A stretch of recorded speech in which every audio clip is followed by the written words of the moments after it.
This, well, it's a pretty familiar sight for most of us who don't have a home office. The dining table invariably becomes the dumping ground for computers and chargers, bills, paperwork and other bits and pieces you need to make your household run.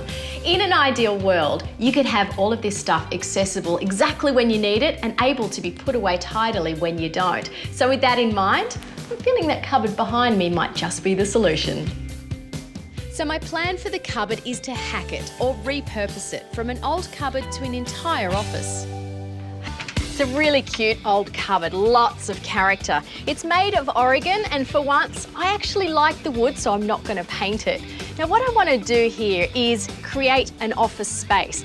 Obviously I could just shove all of my paperwork in here, but I want to go one step further. I'm going to create a desk on this side and storage so the whole thing can be hidden away behind closed doors. So the first thing I need to do to make way for the desk is remove these shelves. By the looks of them, shouldn't be a hard job.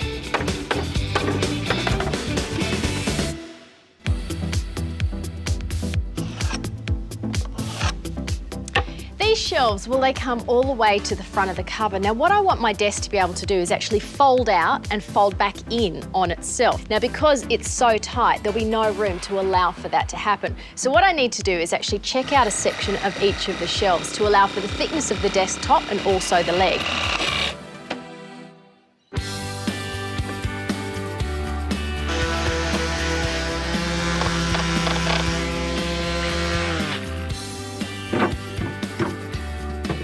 Before the third shelf goes in, we need to look at height because this is going to be the one that supports the desk itself. Now, standard desk height is 700 to 720, allowing for the thickness of the shelf. This is obviously going to be too low. So what I've done here is just tacked a couple of bits of pine together to form like a little cradle. Now, this will sit on top of the existing bracket, which gives it support and means I don't have to screw from the outside. That way we can raise the height of the desk, kind of like stilettos.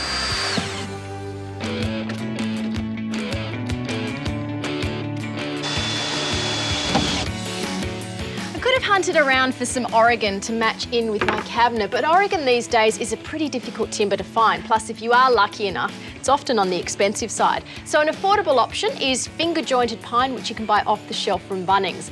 Now, the length of the desk is actually determined by the height of the cupboard. So now what we'll need to do is build some legs to support it.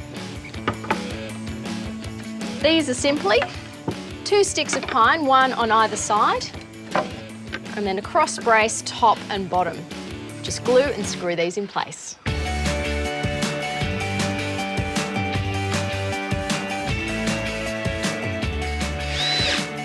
There we go. One leg and one desk top. Now the next job is to give them both a coat of stain. That way we'll tie the look of the timber as closely as we can to that of the Oregon.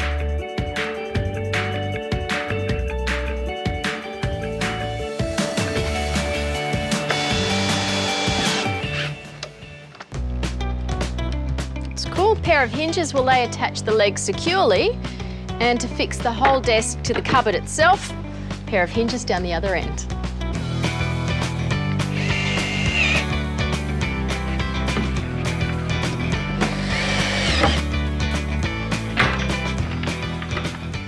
Well, now we've got a desk in a cupboard, so let's pretty it up and turn it into a home office.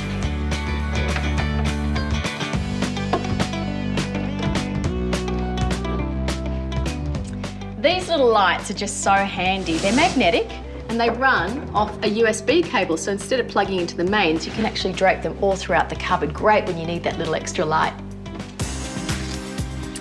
It's an oldie but a goodie, a cork notice board. Really great for the sports drawer, party invitations, you know, all those bits and pieces you need to put on the fridge but they just look too ugly. Well, here they're close at hand, but you can also hide them away. By simply drilling a hole in the shelf, it just means that I can stash away the printer. Very neat. So at the end of the day, you can reclaim your dining table. Yay to family dinners again. You can keep working away until your heart's content, and when the job's done, all packs neatly into the cupboard and the room is restored.